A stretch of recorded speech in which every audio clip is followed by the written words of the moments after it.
So here's what Paul is doing now in this as he's encouraging them to stand firm. Paul then goes and says, and the peace of God, which passes all understanding.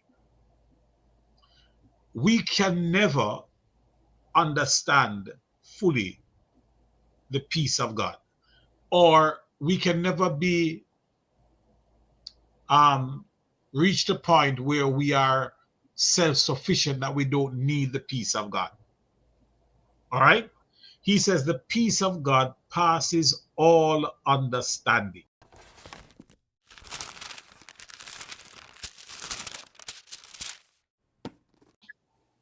Now watch this. Um, if we look at verses 1 to 5, Paul is going to emphasize, as I said in these verses, the peace of God. What we see in these 5 verses is the peace of God and the presence of God. Watch this. In this chapter, okay, how what are the steps to peace? I'll come back to that. And before I get into that, Paul is encouraging, I think most likely, perhaps Epaphroditus and people like him to work with Euodia and Syntyche, or whatever her name is, to develop peace among themselves. So he's saying, I entreat you to work with them, my true companion. Help these women who have labored side by side. They have labored side by side with each other. This is not the time for them now to be having petty squabbles and quarrels. Work with them to achieve peace. But look at Paul's, and you talk about sermon. Look at Paul's 5 steps to peace. How do we get peace in the church? Number 1, peace comes in verse 1 through standing firm. All right? Peace comes through standing firm. That's what. That's verse 1. In verses 2 to 3, peace comes through agreement and unity. That's verses 2 to 3. Peace also comes through continual and repeated rejoicing. Verse 4. And verse 5, peace comes through strong gentleness.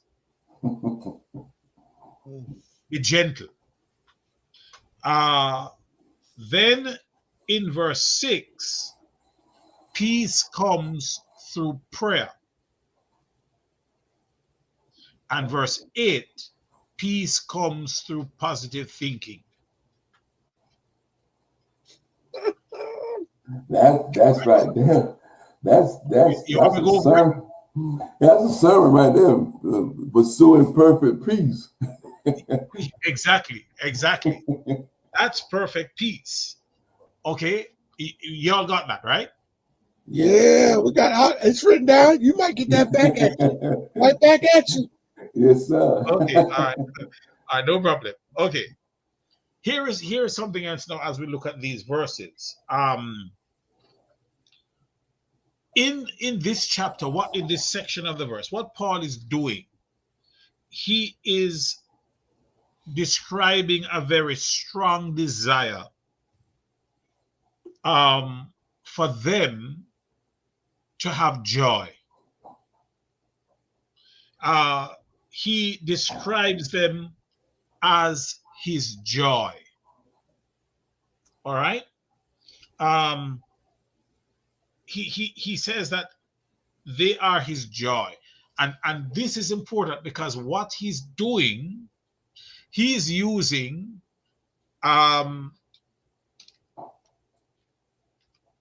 Sam, did you do hermeneutics with me? No, Okay, all sir. right. So this is for those who have done hermeneutics with me. When Paul says that they are his joy, what literary device is he using? For those who did hermeneutics with me, Oh, oh, You got it nobody? stumbling. You got it stumbling. All right, he's using a metonymy. metonymy. Okay, yeah, You ever heard the word? Yeah, I yeah, heard the word. yeah. Everyone knows that word. Right, right. Worse if they were taught the word. Somebody's not answering. Anyway, okay. No, I'm not answering that question. I'm not answering. Because what Paul is doing when he says they are my joy, he, it's like you're saying you might have okay, it's like what's your son's name again, Samuel? Sigh. Right? Silas, right? Mm-hmm. You would say that Silas is your joy, right? Okay. And what Paul is saying is that these Christians, not just the Christians, are what has given him their faithfulness, their commitment is what has given him total satisfaction and a sense of fulfillment. So he's using them to suggest how he feels. They stand for how he feels. This celebration, this idea of accomplishment that he has. So he calls them his joy. All right. So he described them as his joy and crown. Why? Because he is impressed with their growth It's and their development. 2:32. You see what I'm saying? That's my joy. Not that they are. You see what I'm saying? So what Paul is saying is this: you Philippians, you are evidence of my work. You are my good reward. You have given me satisfaction. All right. Um. So then, here's what he now says. Um. Paul uses in verse rejoice in the Lord always, right? And again, I say rejoice. Let your reasonableness be known as to everyone. The Lord is at hand. Do not be anxious about anything. How can Paul say, be anxious, do not be anxious about anything, yet at the same time, he expressed that he was anxious to get out of prison? How do you explain the difference? I couldn't hear you. What'd you say? Paul says, be anxious for nothing. But yet in chapter 3, when he's writing, he says, I'm anxious to see you. What's the difference? The anxiousness of joy is far different than the anxiousness of worry. Okay. All right. Yeah. Paul is saying, I can't wait to see you. Mm-hmm. That's what he's saying. I'm dying to see you. I'm anxious to see you. But do not become worried about anything.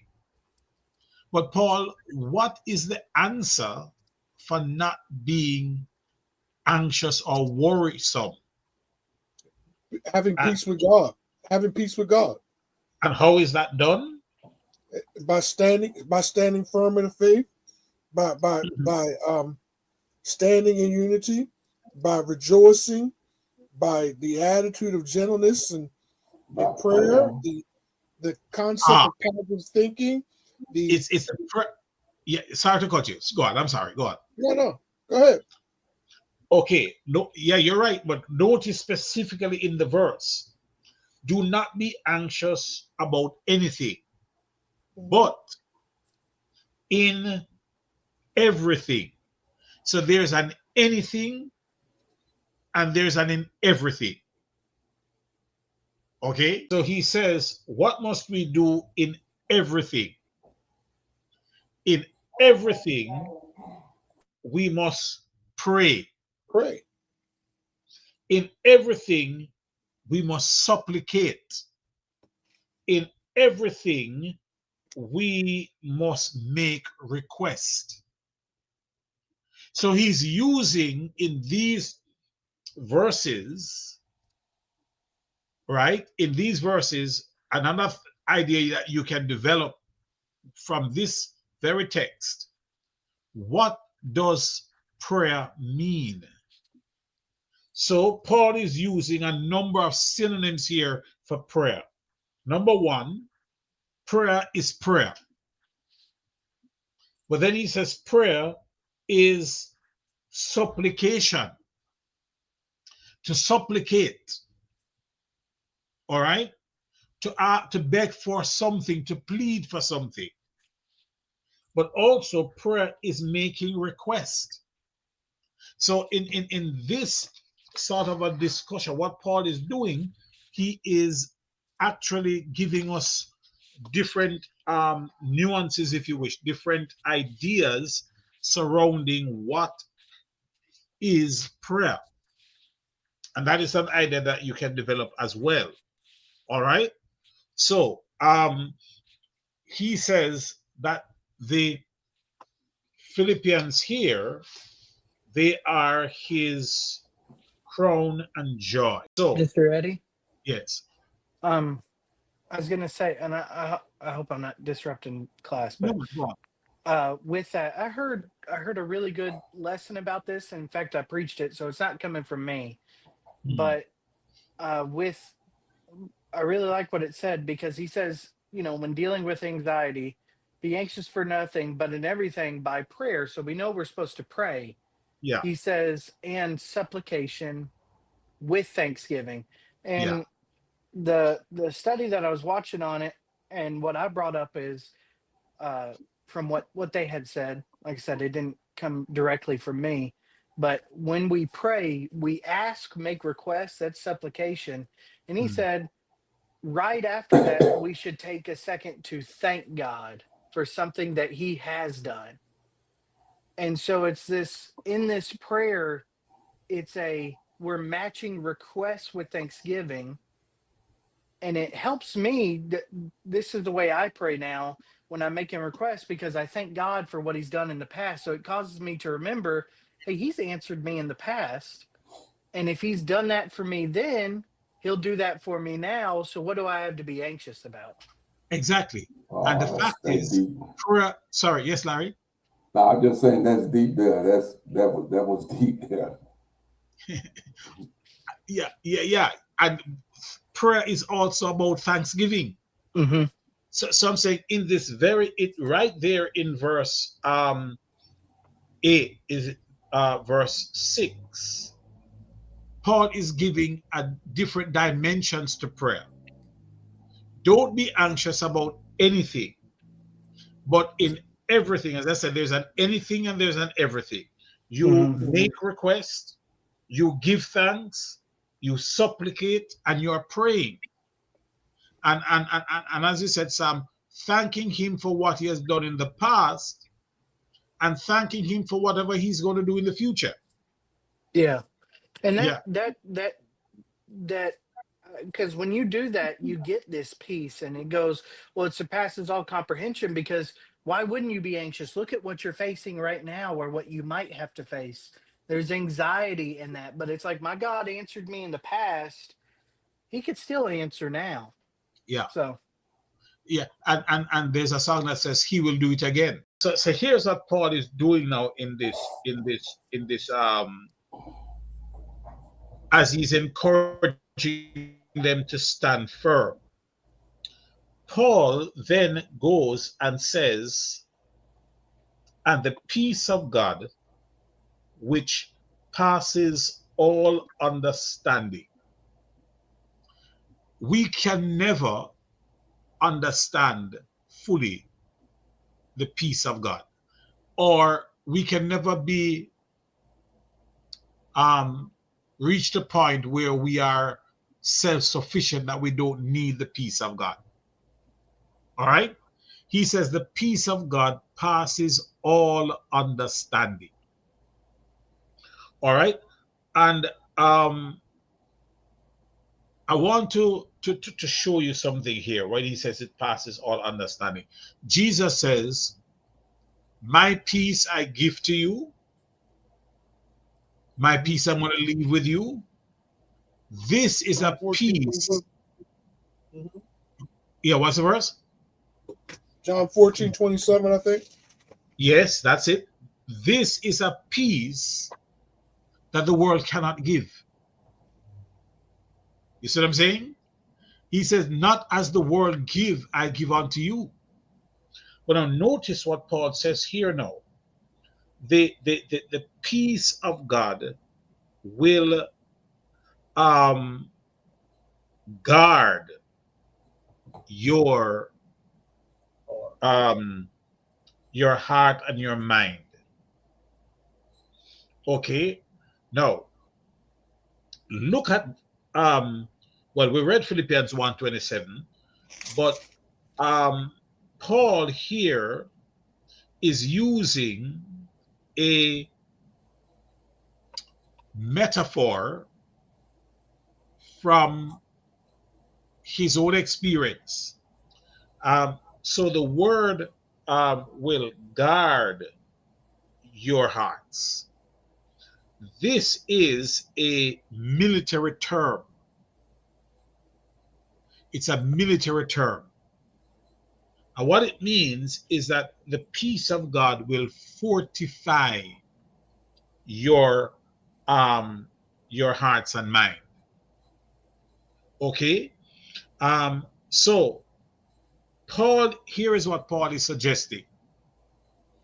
And this is what I like. This is what Paul is suggesting. Paul is saying that your mind and your heart is actually a battleground.